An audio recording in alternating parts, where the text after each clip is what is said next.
대한항공 902편 격추 사건은 1978년 4월 20일 파리를 출발하여 알래스카 앵커리지를 경유한 뒤 서울로 도착할 예정이었던 대한항공 902편 보잉 707 여객기가 항법상의 실수로 앵커리지 대신 소련 영공을 침범해 카렐리아 자치공화국 상공에서 격추당한 뒤 불시착한 사건이다. 이 사고로 탑승 인원 109명 중 2명이 사망하였고 나머지 승객들은 조사를 마친 후 별일 없이 핀란드 헬싱키를 통해 귀국했다. 이 사건의 가장 큰 원인 중 하나는 보잉 707의 항법장치에 있었다.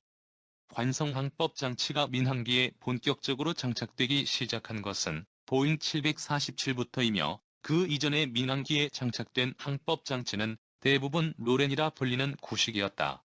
로렌은 지상의 기지국에서 일정한 전파를 발신하여 그 전파의 방향을 추적하여 삼각 측량으로 그 위치를 추적하는 방법을 사용한다. 만약 지상의 기지국이 활동을 중단한다거나 고장이 날 경우 인근 지역을 지나가는 배나 항공기는 그 정보를 입수하여 다른 적절한 방법을 강구해야 했다. 문제는 그 시절에는 GPS도 없고 관성항법 장치도 대중화가 막 시작되었을 뿐이었다.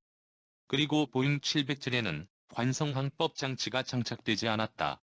결국 로렌이 작동하지 않을 경우 707기의 경우 나침반과 태양의 방위만으로 현재 이동 방향을 파악해야 하고 만약 나침반이 제대로 작동하지 않는 상황이라면 방향을 잃는 건 순식간의 일이다.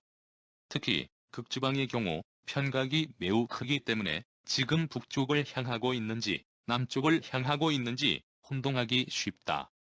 그리고 자북극은 이 항로 부근에 위치하고 있다. 당시 비행편이 날아가는 시간대는 저녁에 출발하여 낮에 도착하는 일정인지라 분명 햇빛이 밝아오는 쪽이 미주와 앵커리지 쪽이고 어두운 쪽이 원래 항로와 정반대편, 그러니까 그린란드와 러시아 쪽이라는 것을 인지할 수 있었는데도 항법사는 실수를 했다. 이 실수로 K1902편은 원래 가야 하는 앵커리지 방향이 아닌 엉뚱한 무르만스크 방면으로 향하게 된다. 소련 방공군은 과감히 격추시켰는데 여기에는 한 가지 이유가 더 있었다. 당시 미국 공군은 다양한 정찰기를 보유하고 있었는데 그중 하나가 바로 RC-135이다. C-135의 동체를 활용하여 멀리서 보면 민항기처럼 보이게 위장하고 실제로는 정찰 센서를 잔뜩 붙여서 내놓은 이 항공기는 다양한 임무에 활용되었기 때문이다. 비행 경로 인근 아래에 있던 무르만스크시에는 당시 소련 해군 기지가 있었다.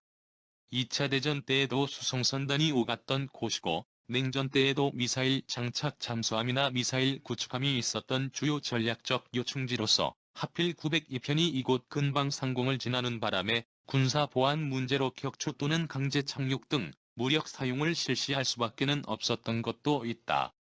안 그러면 자기네 비밀 군사시설 위치나 입출항하는 주요 SLBM 장착 잠수함들의 모습이 다 찍혀서 서방에 넘어가기 때문이다.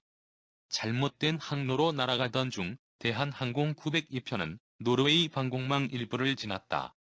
그리고 그 부근은 미군 전진기지 및 나토군의 대소련 방공 감시망이 있었다. 소련군이 발사한 R-60 임페리얼 주정 미사일은 첫 발은 빗나갔으나 두 번째 발이 왼쪽 날개 끝을 맞춰 4m가량이 떨어져 나가고 파편에 의해 동체에 구멍이 다수 생겼다. 이때 미사일 파편에 머리를 맞은 한국인 승객은 현장에서 사망했고 어깨와 오른팔에 중상을 입은 일본인 승객 스가노 요시타카 30일은 불시착 후 소련군의 구조 중에 과다 출혈로 사망한다.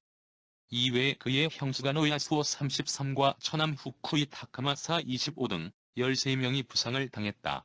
김창규 기장과 이근식 관제사의 증언에 따르면 처음에는 큰 도로에 착륙하려 했으나 기차가 나타나 급히 기술을 올렸고 눈 쌓인 긴 얼음 호수를 발견하고 착륙을 시도했다고 한다.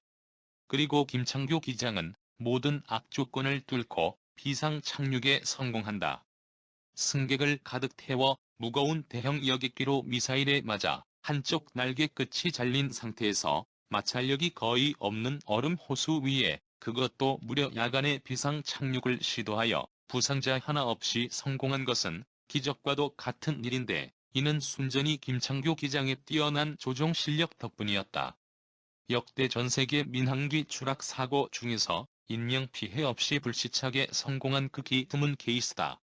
고정 타겟이나 다름없는 대형 민항기에 발사된 두 발의 미사일이 아예 빗나가거나 날개 끝에만 맞아 계속 비행이 가능했던 점 등 운이 굉장히 좋았을 뿐더러 소련 방공군 측에서 지대공 미사일을 발사하지 않아 대부분이 살아남을 수 있었다.